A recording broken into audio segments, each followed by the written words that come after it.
1 Reis, capítulo 19, de 1 a 16. Esse texto gente, ô Jesus, me abençoa.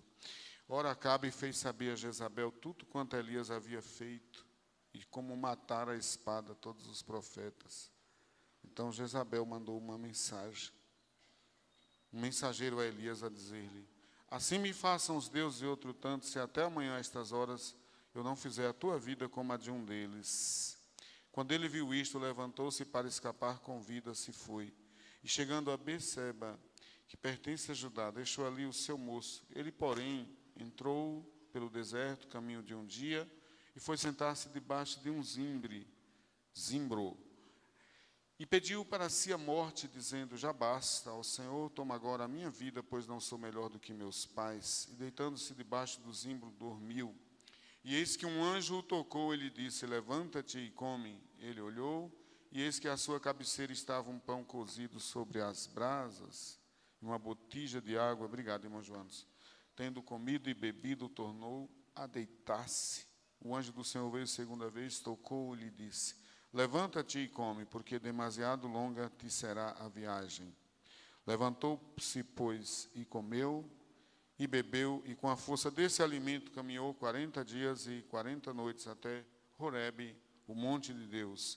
Ali entrou numa caverna onde passou a noite, e eis que lhe veio a palavra do Senhor, dizendo: que fazes aqui, Elias? Respondeu ele: tenho sido muito zeloso pelo Senhor, Deus dos exércitos, porque os filhos de Israel deixaram o teu pacto, derrubaram os teus altares e mataram os teus profetas à espada, e eu, somente eu, fiquei. E buscam a minha vida para me atirarem.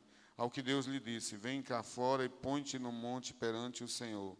E eis que o Senhor passou, e um grande e forte vento fendia os montes e despedaçava as penhas diante do Senhor. Porém o Senhor não estava no vento. E depois do vento um terremoto. Porém o Senhor não estava no terremoto. E depois do terremoto um fogo. Porém o Senhor não estava no fogo. E ainda depois do fogo uma voz mansa e delicada. E ao ouvi-la, Elias cobriu o rosto com a capa e saindo pôs-se à entrada da caverna. E eis que lhe veio uma voz que dizia: que fazes aqui, Elias? Respondeu ele: tenho sido muito zeloso pelo Senhor, Deus dos exércitos, porque os filhos de Israel deixaram o teu pacto, derrubaram os teus altares e mataram os teus profetas à espada. E eu, somente eu, fiquei e buscam a minha vida para me atirarem. Então o Senhor lhe disse: vai, volta pelo teu caminho para o deserto de Damasco.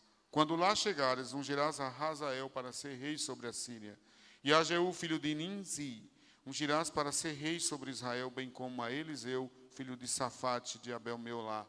Ungirás para ser profeta em teu lugar. E há de ser que o que escapar da espada de Hazael, matá-lo-á Jeú, e o que escapar da espada de Jeú, matá-lo-á Eliseu. Todavia deixarei em Israel 7.000, todos os joelhos que não se dobraram a Baal, e toda a boca que não o beijou. Que Deus nos ensine. Amém?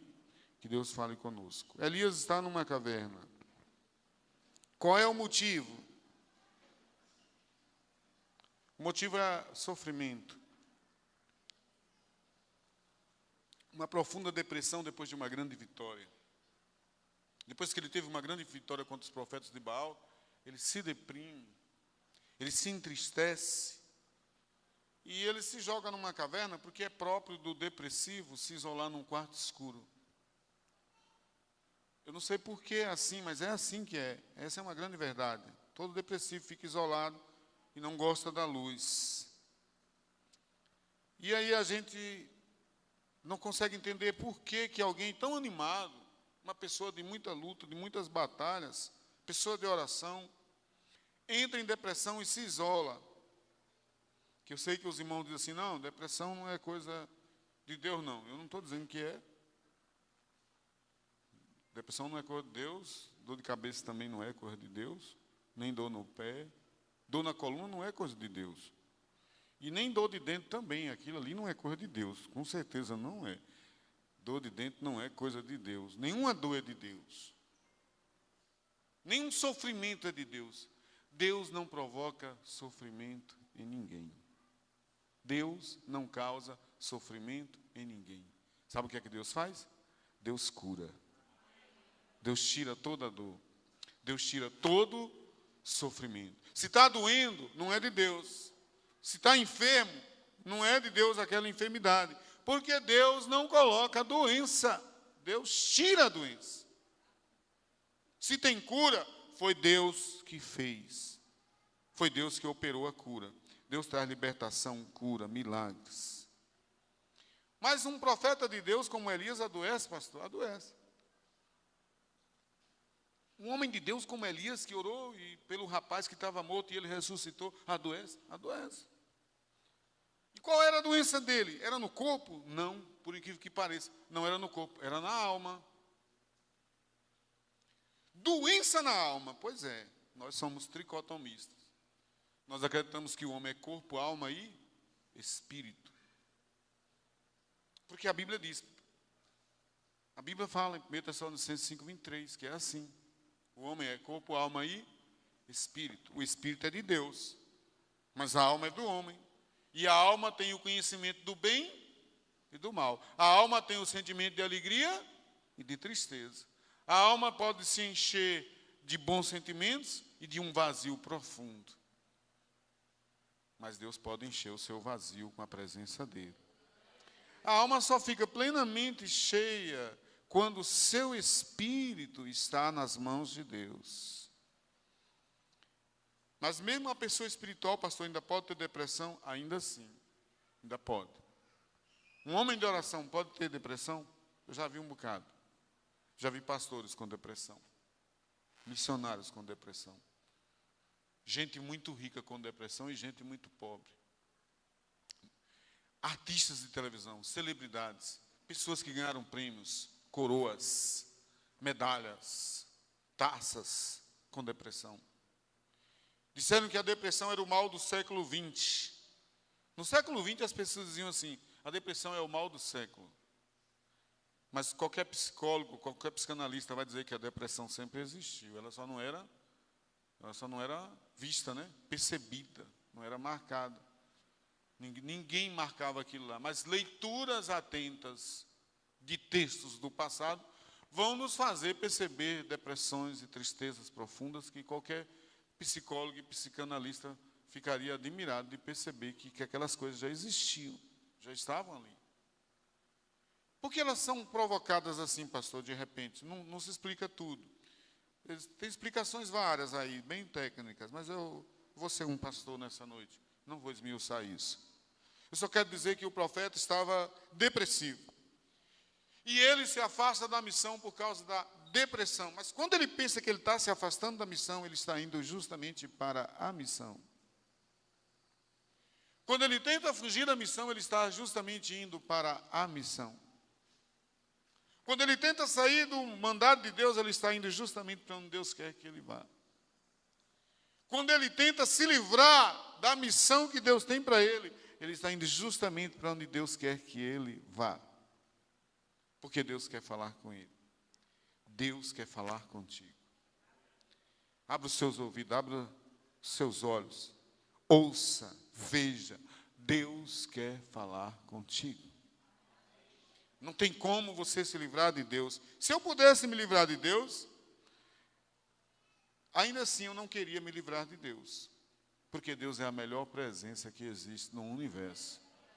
No universo. E ainda que um homem dissesse assim, não, eu quero me livrar de Deus, ele não conseguiria. Se ele se tornasse um ateu, ele não conseguiria. Porque a própria proposição de ateísmo já fala de Deus. Para alguém ser realmente ateu, é preciso que nem mencione Deus, nem fale em Deus. Nunca exista nem o conhecimento do que poderia ser Deus. E é impossível fazer isso. É impossível você existir sem essa presença. Ele está em todo lugar, como diz a Bíblia. Por mais que você tente se livrar e diga, ele não existe. Ele é fruto do pensamento das pessoas. Ele é fruto de ideias pré-históricas. Ele é fruto de sentimentos antigos. Ele é uma coisa que vem rodando aí milenarmente. Ainda assim, nós olharíamos para o céu e veríamos as estrelas. E não dá para ver estrelas e dizer que não existe Deus. Me desculpe, tem alguém lá em cima. Tem alguma coisa lá em cima, diferente do que você pode imaginar. E é bem organizado, é bem inteligente, porque gera estações cria estações, cria movimentos de planetas, gravidades, movimentos de luz, movimentos de meteoros, cria galácticas, cria universos, espaço, luz, escuridão. Não tem como se livrar dessa presença. Não tem como você dizer, não existe não. Porque se você disser que não existe, vai ser só uma mera opinião. Vai ser só uma mera palavra sua. E, sinceramente, um crente vai rir e vai dizer, mas é bobo. Do mesmo jeito que as pessoas riem dos crentes, os crentes também riem das pessoas. A pessoa vê um crente passando e diz, mas é bobo, crê em Deus. E o crente também ri, mas é bobo, não crê em Deus. A gente devolve a risada. Disse o nécio no seu coração, não há Deus. Mas é nécio. Então, você sabe o que a gente sente por um nécio? A gente não sente desprezo, não. A gente sente pena. Porque o nécio fica zombando a gente. Oh, coitado, é crente. A gente diz assim, oh, coitado, é incrédulo. Você está pensando que vai ficar rindo da gente assim, de graça? É? Oh, mas é bobo, é crente. A gente diz, oh, mas é bobo, é incrédulo. Oh, mas é bobo, serve a Deus. Oh, mas é bobo, está perdendo tempo, não serve a Deus. Porque a vida é assim mesmo. A vida é curta, rápida, mas ela é uma vida para você tomar decisões, servir a Deus ou não servir a Deus. Deus diz para a igreja na sua última promessa no livro de Mateus. Engraçado que é no livro de Mateus, no último capítulo, no último versículo, Deus diz uma coisa que Ele vai dizer para todos nós e que Elias precisava sentir. Elias precisava da presença de Deus com ele. Deus diz assim para cada um de nós. Deus diz que estará conosco. Ele diz assim, estarei convosco todos os dias, até a consumação do século. Até o fim da era, estarei com vocês.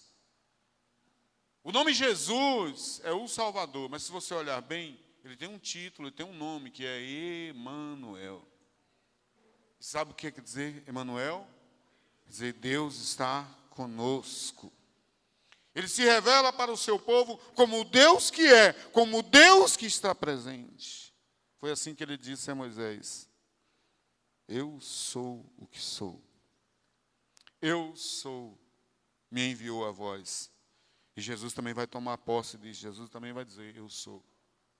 Jesus também vai dizer, eu sou, eu sou, eu sou, eu sou, eu sou, eu sou. E várias vezes ele vai dizer que ele é. Ele diz, eu sou o pão da vida. Eu sou a luz do mundo, eu sou a porta, eu sou o bom pastor, eu sou o caminho, eu sou a verdade, sou a vida, sou a videira verdadeira. Sou o alfa. Nós paramos aqui, não foi? E o ômega. O princípio e o fim, o primeiro e o derradeiro. Mas eu queria lembrar a vocês, relembrar o que acontecia no tempo de Elias. O espírito de Jezabel pairava sobre aquela terra. A religião de Jezabel pairava sobre a terra. E Jezabel era uma mulher terrível, uma mulher ruim. Um espírito de teologia liberal, profana, pairava sobre a terra. Uma ideologia acadêmica de faculdade, uma teologia acadêmica de faculdade, um academicismo infrutífero, cultural, religioso, algo assim para satisfazer as mentes e liberar as pessoas para o pecado. Enquanto as pessoas racionalizavam naquela época que Baal deveria ser adorado. E quando elas racionalizavam, e quando elas desenvolviam uma teologia baalística, não no sentido de armas, mas no sentido de adoração a Baal, uma teologia promotora da cultura religiosa para adorar o Deus Baal, as pessoas também iam se profanando. Profanação da família, profanação do casamento, profanação da vida espiritual. E hoje nós estamos vivendo tempos semelhantes. Muita profanação. Profanação da família, profanação da vida com os filhos, dos bons relacionamentos, das amizades. Nós estamos profanando as coisas e não estamos percebendo que isso é uma teologia liberal de Baal. É uma teologia de Jezabel. Jezabel, ela matou os profetas. Ela matou vários profetas. Ela destruiu o profetismo em Israel. Por quê? Ela entendeu que se ela matasse os profetas, profeta não pregava. Se profeta não prega, o povo não se conserta. Se o povo não ouve a palavra, não adora a Deus. Jesus diz uma palavra que a gente tem que prestar atenção. Ele diz assim: se o pastor for ferido, as ovelhas se espalharão. É assim ou não é? Então, vamos matar os profetas. Vamos matá-los. Para matar um profeta, não precisa crucificar o profeta, não precisa apedrejar.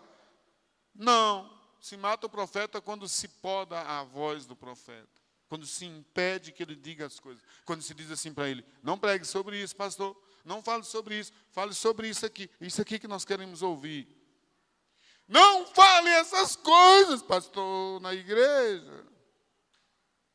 Seu boca de microfone. Mas Deus mandou dizer que Ele está vendo tudo.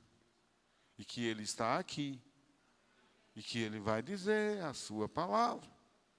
E Ele usa o profeta. E o profeta está aqui. Não vale nada, esse profeta aqui não presta. Mas Deus usa. É vaso de barro, mas Deus usa. Vaso de barro que Deus usa. Eu estava falando de manhã para os irmãos, eu gosto muito de escutar um conjunto. Não sei se você já ouviu esse conjunto. Celso, você que é jovem aí, né? Celso é jovem, bem jovem. E você já ouviu Jazz of Clay? Você nunca ouviu. Então você não é jovem. Porque eu já escutei muitas vezes Jazz of Clay. Alguém aqui já ouviu? Ninguém escuta Jazz of Clay. Assim, Jazz of Clay. Jenny, coloca aí, Jenny, para o pessoal ver. Uma foto do grupo Jazz of Clay. Coloca aí para mim. O pessoal vai ver aqui. Tem aí uma foto? Tem, Isabela? Vem essa foto aí. Aqui também é cultura. Se eu falei de manhã, os irmãos ficam assim: o que é que o pastor está dizendo? Fala algumas coisas. Não tem não, né? É nossa internet? Gente, eu só estou vendo uma mãozinha assim. Já vem, né, a imagem? Jazz of Clay. Vou mostrar para vocês. O que eu falo desse conjunto, eu gosto dele. Por quê? Porque eles têm um lema numa das suas músicas, que é o Tsapia. Quer dizer, desaparecer. Você não vai mais aparecer. Mas Jazz of Clay quer dizer apenas o quê? Jazz of Clay. Só quer dizer vasos de barro. Não é assim? Porque vocês não estão me ouvindo direito. Se a gente me ouvir direito, ela vai entender. Jazz of Clay. Vasos de barro. Não é isso? Esse grupo aí. Está vendo como é jovem, Celso? É. Esses caras aí, não. Tão velho aí, não tão velho? Tão velho. Esse aí está velho, gente. Esse é moderno, essa foto. Obrigado. É esse grupo aí. Bota o nome dos homens aí, que só tem a foto.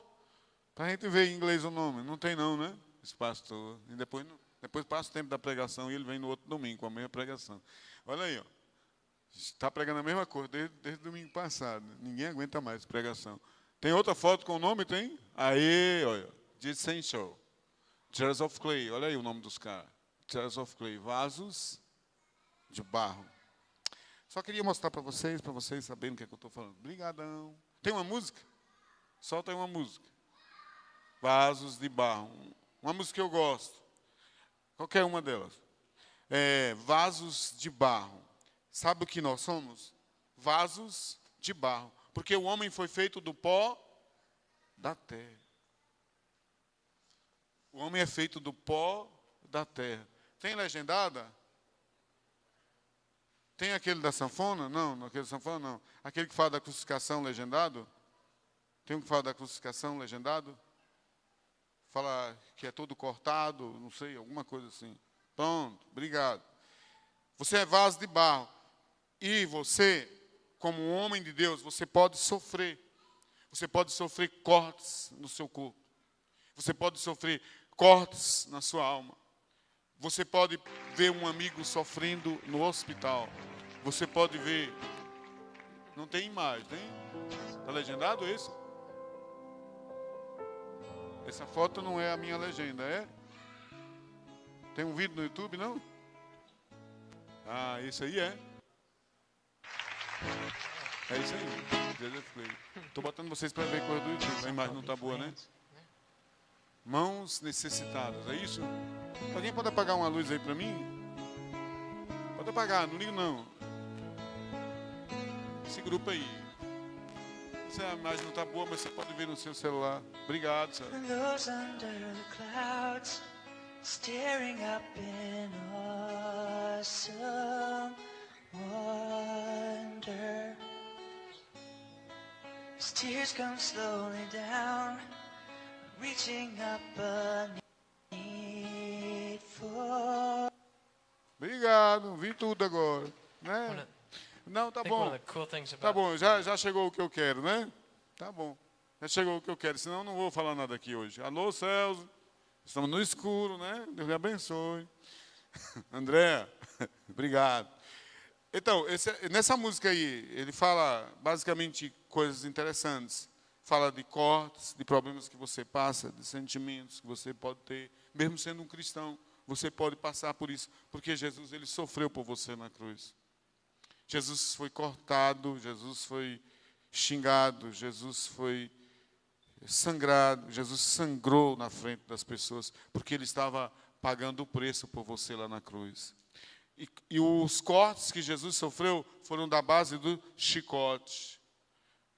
Por último, um soldado com uma lança feriu o seu peito, o seu lado, e saiu sangue e água. Jesus era puro sangue. E ele sofreu demais por você. E quando nós pensamos no sofrimento de Jesus, nas coisas que ele passou e todos os problemas, nós vemos irmãos, às vezes, com doenças psicossomáticas na igreja, doenças sentimentais, eles vêm com problemas para a igreja. E às vezes, quando a pessoa está com depressão, ela não sente a presença de Deus. E eu queria dizer para você, meu irmão, que Deus sempre está presente, por maior que seja a sua dor. E Deus quer tirar dos olhos de vocês toda a lágrima, todas as dores. Deus é um Deus presente. Deus é o Deus que está conosco. Mas assim como Ele não tira o livre-arbítrio do homem, Ele não tira a livre ação do homem. O livre-arbítrio e a livre ação do homem, a liberdade do homem, pode fazê-lo se alegrar ou sofrer. Pode submetê-lo a alegrias e sofrimentos. Mesmo sendo um profeta de Deus, eu estou num mundo caído.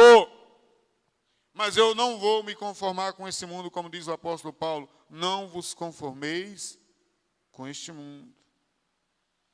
Deus tinha dado uma missão difícil para o profeta. Enfrentar os 800 profetas de Baal. Enfrentar Jezabel. Elias venceu os profetas, mas fugiu de Jezabel. Jezabel disse assim: Elias, eu vou matar você, porque você permitiu que os profetas de Baal morressem. Você vai morrer. E eu queria dizer para vocês assim, que eu sei que muita gente vai dizer assim, mas ele foi fraco, né? Ele já tinha vencido. Por que ele não ficou lá? Deixa eu falar uma coisa para você e para mim. Você não é um super-homem. Você não é a mulher, me perdoe. Você é uma maravilha de mulher, amém? Mas não é. Como é o nome da Mulher Maravilha em inglês, Jennifer? Wonder é o quê? Você não é Wonder Woman. Você não tem um chicote de fogo. É chicote de fogo o nome daquele trem? É o chicote o quê? Aquele laço. Não é chicote, é laço. Tá, bora, para com isso. Você não faz parte, você não é super-herói da DC Comics, nem da Marvel Comics.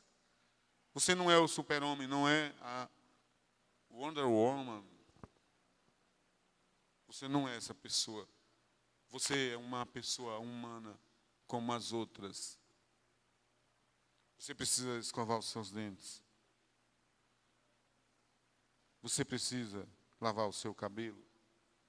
Você precisa tomar banho, trocar de roupa, sair do quarto e dizer: estou aqui!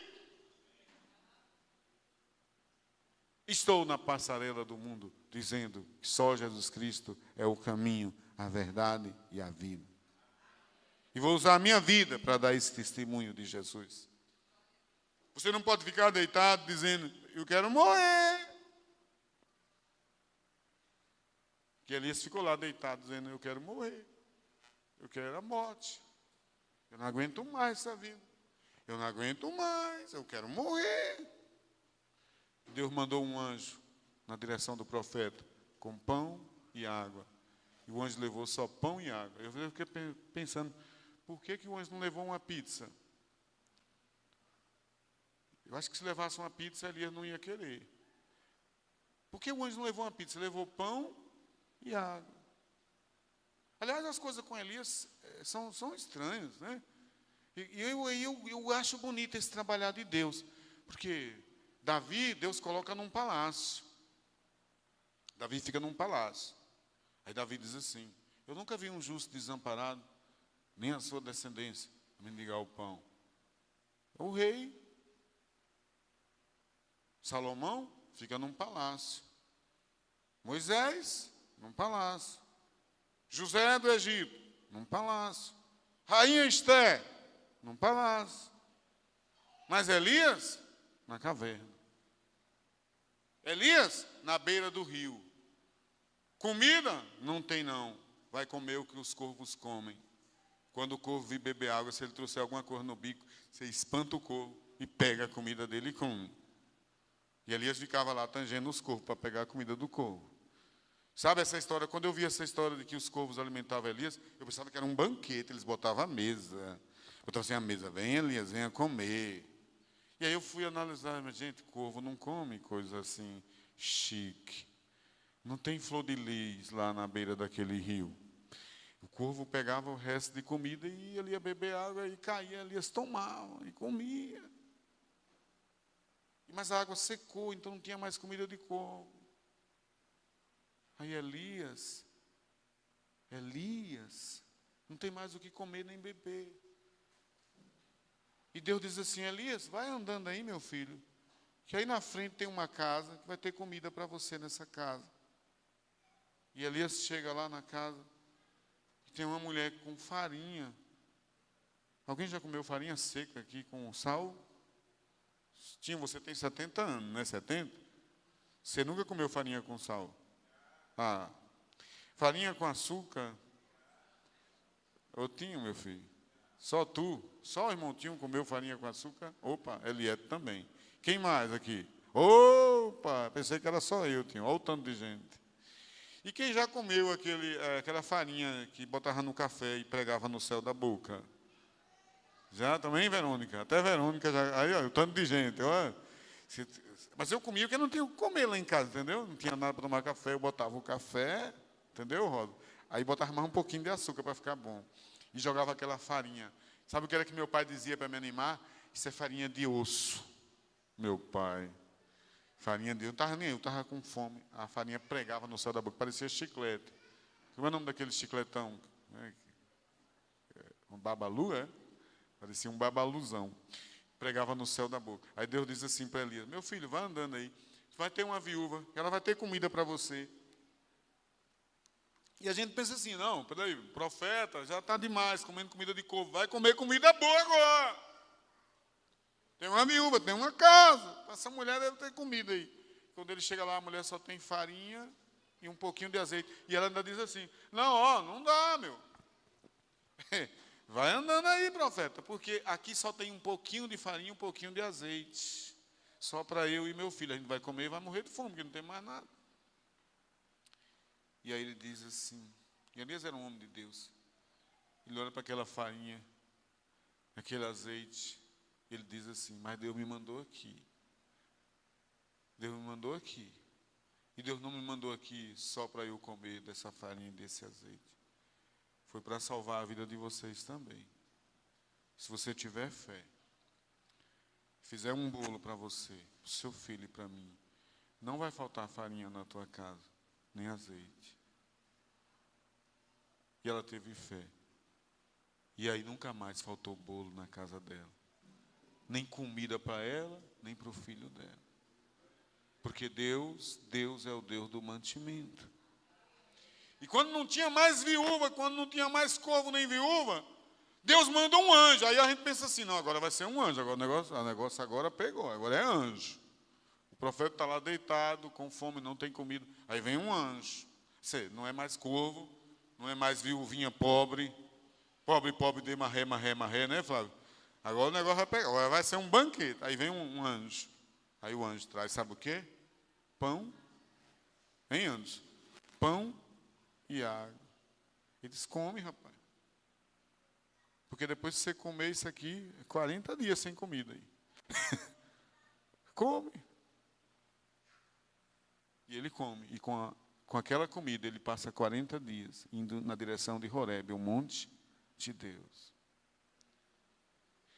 Come o que Deus te der, o que Deus te mandar, porque isso vai te sustentar. Amém? Coma sem medo. Use aquilo que Deus tem para você. Use, que Deus vai te abençoar. O pouco com Deus é muito. E o muito sem Deus é o quê? É nada. E quando ele entra na caverna, aí Deus vai atrás dele de novo, porque ele está lá dentro da caverna. Deus vai atrás dele.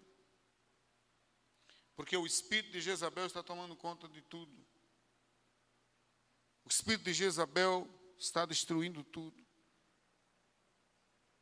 E Deus vai lá e pergunta, ô Elias, você está fazendo o que aqui, rapaz? O que você está fazendo aqui? Ele disse, Senhor, eu estou aqui porque todos os profetas morreram e só eu fiquei. E Deus diz assim para ele, não, Elias,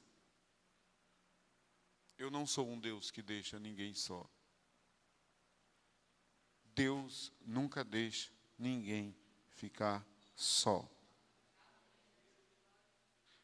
Deus não deixa você sozinho. Deus sempre está do seu lado, ou manda alguém em teu socorro. Deus nunca vai deixar você sozinho. Não se sinta solitário, não se sinta abandonado, nem largado. Deus está do seu lado.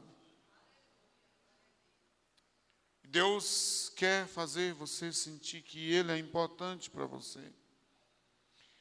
Se Jezabel matou os profetas, não conseguiu matar Elias, e nem todos os profetas, porque Deus diz assim para o profeta, tem mais 7.000 que não se dobraram diante de Baal. Deus tem missão para você. Deus tem uma missão abençoada para a sua vida. Pode não ser uma coisa de palácio, não ser uma coisa chique, pode não ser uma coisa da elite, mas Deus tem uma missão para você. Pode ser na beira do rio, pode ser numa casinha de uma viúva pobre, pode ser dentro de uma caverna. Deus vai falar com você.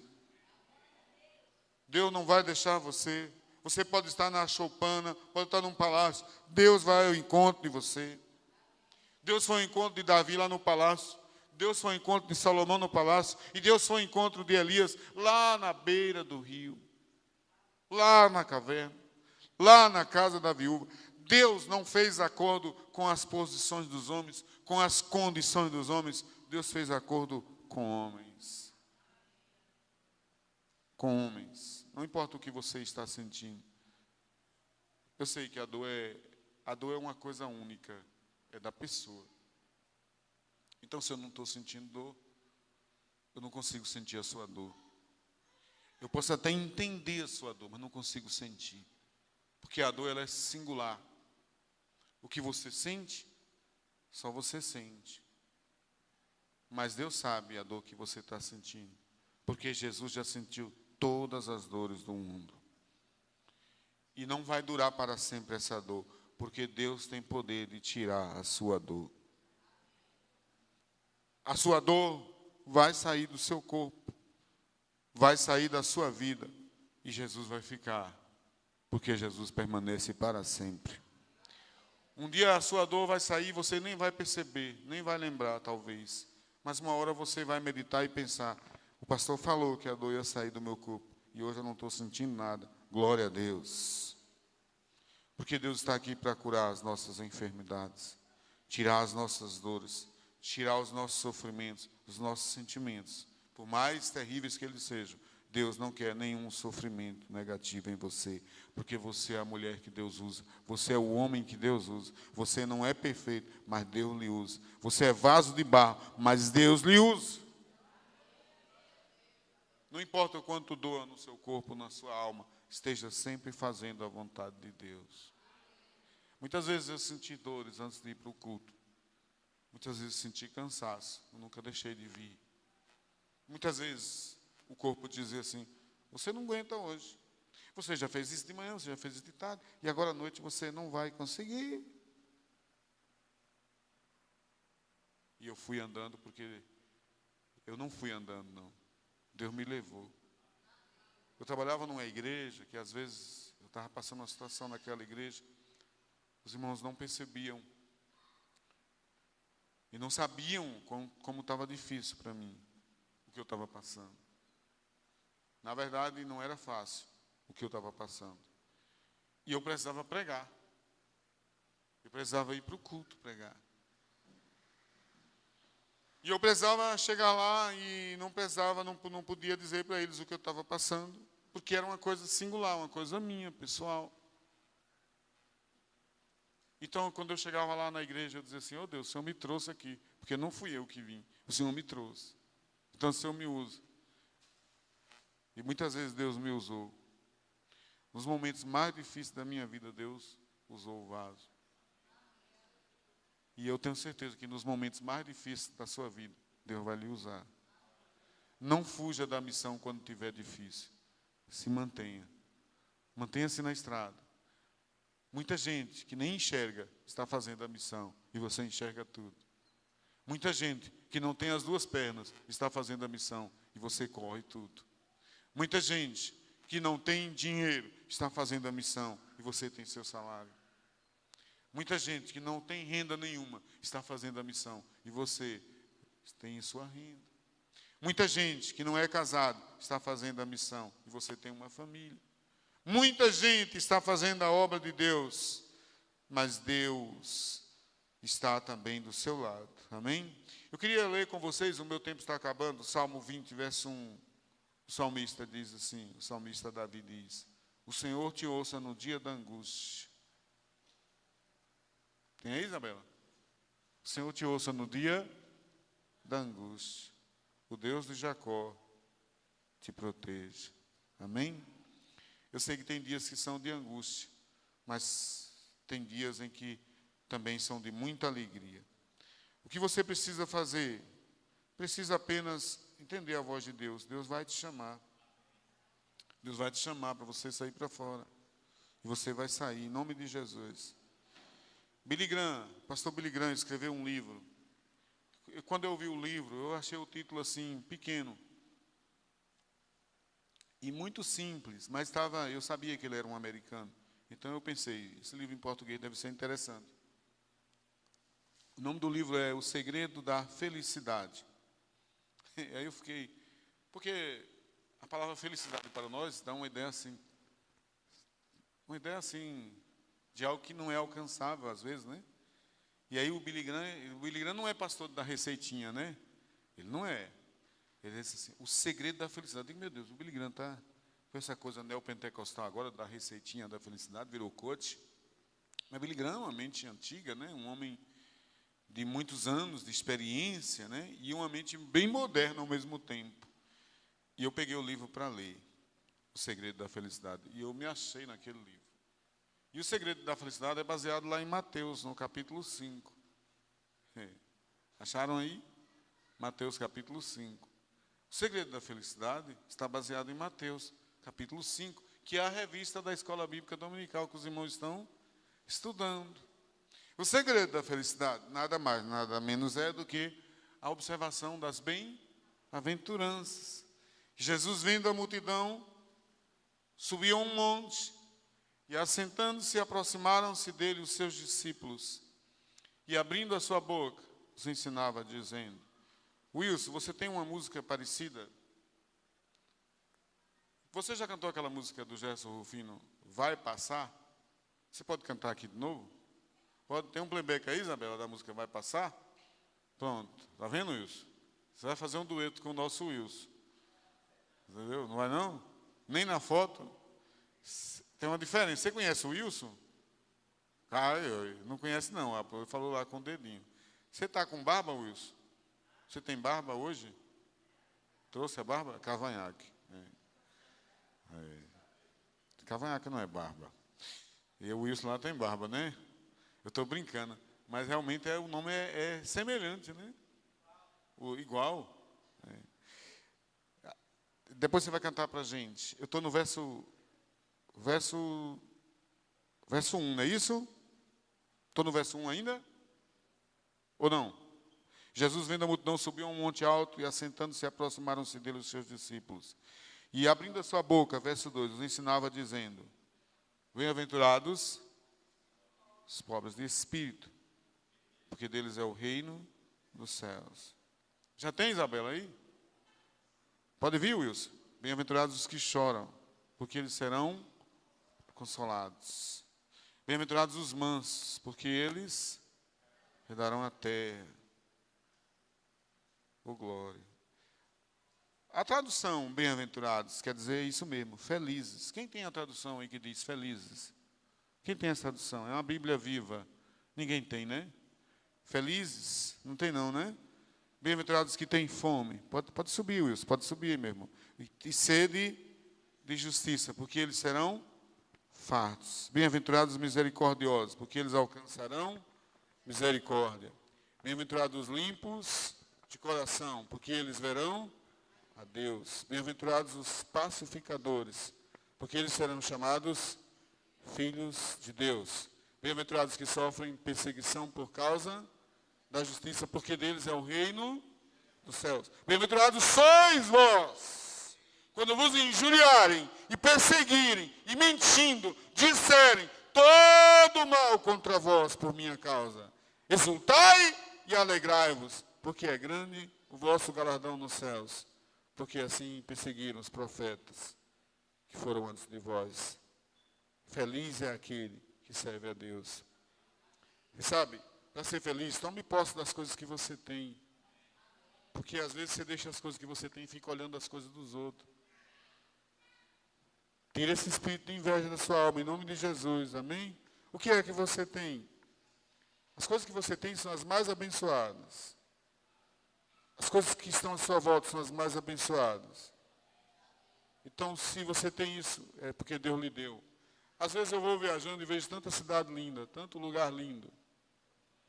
Só que eu não tenho tempo de morar nessas cidades. Tanta cidade maravilhosa isso, eu não tenho tempo de andar nelas. É tão difícil esperançar o sonho. Pode soltar, Isabela? Porque nesse mundo as pessoas sabem que tudo tem um preço. Tudo tem um preço. E muitos não querem pagar o preço do sonho. E eu queria dizer para você que muita gente tem medo de se machucar na caminhada. Mas não faça isso não. Caminhe como Elias. O medo de se machucar na caminhada impede a ação da fé.